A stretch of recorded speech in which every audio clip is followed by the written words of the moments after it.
To, ok. Kwanaki mun yi magana akan za ka iya ƙara lambobi guda huɗu akan WhatsApp. To yanzu shine zan muku bayani dangane da abin da ya shafi yanda za ka yi ka ƙara. Bayan haka shi kansa mai kamfanin WhatsApp Mr. Mark ya yi bayani akan shafinsa na Facebook yanda za ka ƙara lambobi guda huɗu.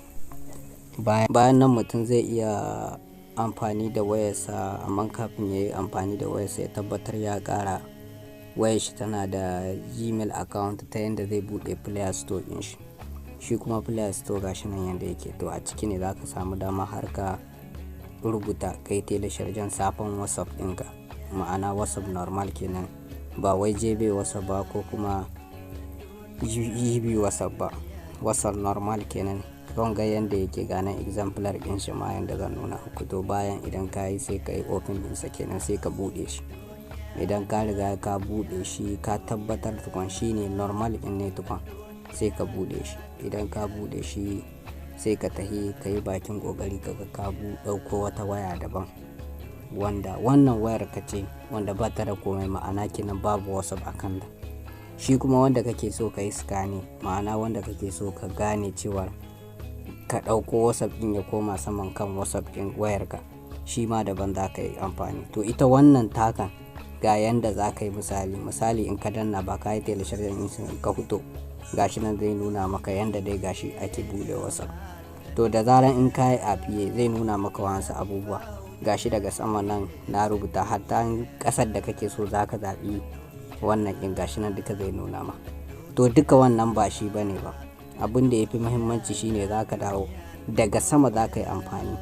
Daidai sama nan inda aka sa to gashi nan da na nuna muku inda aka, to ana nufin ka yi linkin in wayar da kake so. Ma'ana idan ka danna wannan wurin za ka ga wani scanner ya fito. To daga zaran scanner ɗin ya fito sai ka ajiye wayar daban. To idan ka ajiye ta daban shi kenan sai ka yi amfani da shi. Scanner ɗin a nan ɗan tsakiyar yake fitowa tsakanin rubutun sama da kuma wannan wurin. Inda gashi nan da yare kala-kala, idan yaren Hausa ka buɗe za ka gani, idan yaren Faransai ne ma duka za ka gani.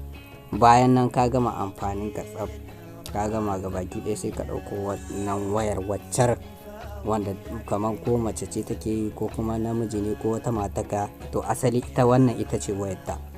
To da zaran ita ce wayarta kenan sai ka shiga daga can sama.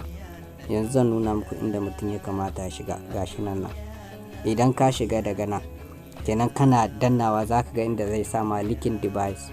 To idan ya sa ma linking device nan za ka danna, kana danna wurin kenan sai ka ɗauko asalin waccar wayarka wanda ka barta, wanda ita ce taka kenan, wanda ka barta wannan ita ce taka. Kana danna a linking ɗin nan to kawai sai ka ɗauko waccar asalin wayar taka sai ka yi scanning. Kana yin scanning kawai sai ka gani wancan wayar waccar wayar wacce ta wajen ko uwar gida ko kuma wannan zai yi scanning za ka ga kuma ya hau kan wayarka kai ƙin. To kamar misali idan ya zamanto kai ba a ƙasar kake ba, ita ma ba a ƙasar take ba, kamar akwai bambancin wuri tsakaninku haka, to yanda za ka yi wannan scanner jikin nan naka za ka ɗauki hoton da yake gaba scanner jikin sai ka tura mata WhatsApp, sai ta tura ita kuma a wata lamba daban. Sai ta tura scanner jikin naka a wata wayar ta haka daban. Idan ta tura kenan sai ta ɗauki ta yi scanner jikin ta wannan ɓangaren. Idan ta yi scanner jikin kai kuma ko da kana wani feyi za ka rinka ganin abubuwan da take da sauransu.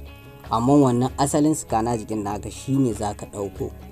Idan ka ɗauko, for example idan ka yi scanner da ka ɗauko shi shine za ka yi amfani da shi wajen ka tura mata idan tana wani ƙasa daban ko kuma abokin naka yana wata ƙasa daga, sai ka tura mai. To da zaran idan ka tura mai per WhatsApp shi kuma sai tura a wata salula haka. To sai kuma ya yi scanner jikin wancan ɗin da zaran idan ya yi scanner jikin wannan ɗin to kawai shi kenan za ka gani da ja ka samu wannan abubuwa. Bari in ƙara maimaita muku wannan scanner jikin na wanda kai naka na fare shi za ka ɗauki, kaman akwai yanda ake kapciran gaban ekran ɗin salula, sai ka yi kapciran gaban ekran ɗinka. Idan ka yi kapcire dan ta so sai ka tura kenan. Yanda za ka yi wannan scanner jikin da za ka ɗauka, scanner daban wannan kuma hoton da za ka ɗauki ka yi scanning shi, wannan hoton shi ake ɗauka, wanda za ka yi scanner jikin na shi za ka ɗauka ka turawa wancan wanda yake wancan gurin, kamar wanda yake wata ƙasa. Idan baka iya ba ɗaukan hoton yanda ake, ina hoto da ake capturing saman ekran ɗin salula, to shi za ka yi capture. Idan kai capture sai ka ga ya ɗauki hoton, sai ka yi sanding kenan, sai ka yi ambuwa a saman WhatsApp ɗin wancan nimeran wanda yake wani peyi, shi kuma sai ya tura hoton a saman wata afare sai ya scanning. Yana scanning kawai sai ka gani WhatsApp ɗin ka fara gani kawai da abubuwan da yake. To haka ne yanda tsarin yake, kuma zan kwatanta muku saboda yanzu guri ya riga ya kure. Zuwa nan gaba insha Allah zan kwatanta muku yanda za ku ƙara wani lambar ma banda wannan, kuma duk wanda bai gane ba ya mani magana, ni ko zan kwatanta muku kan